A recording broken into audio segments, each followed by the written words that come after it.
અમદાવાદના બાકરોલ વિસ્તારમાં આવેલ સ્ટ્રીટ શ્યામ ઇન્ડસ્ટ્રીયલ પાર્કમાં જય અંબે ટ્રેડિંગ કંપનીના વેરહાઉસમાં આગ લાગવાની ઘટના બની હતી, જેને પગલે અમદાવાદ ફાયર બ્રિગેડની 3 ગાડીઓ ઘટના સ્થળે પહોંચી હતી અને ભારે જહેમત બાદ આગ પર કાબૂ મેળવ્યો હતો.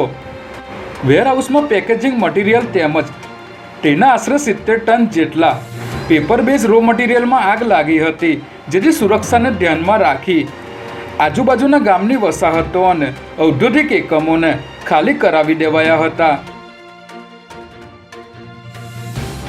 રાજ્યમાં આગામી 72 કલાક દરમિયાન અનેક જિલ્લાઓમાં હળ થીજવી દેતી ઠંડીની આગાહી કરવામાં આવી છે, જેમાં તાપમાનનો પારો એક જ રાતમાં 1 થી 6 ડિગ્રી ઘટી જતા લોકો ઠંડીમાં ઠૂંઠવાઈ ગયા છે.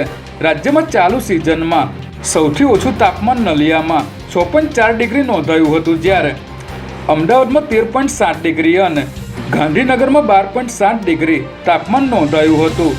જોકે દક્ષિણ ગુજરાતના ભાગોમાં વાતાવરણમાં પલટા આવવાની સાથે હળવા વરસાદી ઝાપટા પડવાની શક્યતાઓ પણ રહેલી છે.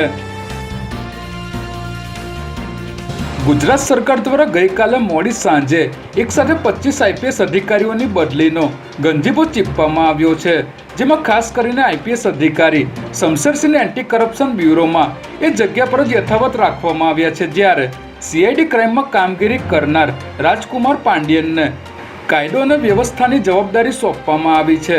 આ ઉપરાંત વડોદરા શહેરના જોઈન્ટ પોલીસ કમિશનર મનોજ નીનામાને સ્ટેટ ટ્રાફિક બ્રાન્ચના આઈજીપી તરીકે મૂકવામાં આવ્યા છે, જ્યારે ડૉક્ટર લીના પાટીલને વડોદરા શહેરના જોઈન્ટ પોલીસ કમિશનર તરીકે બઢતી આપવામાં આવી છે.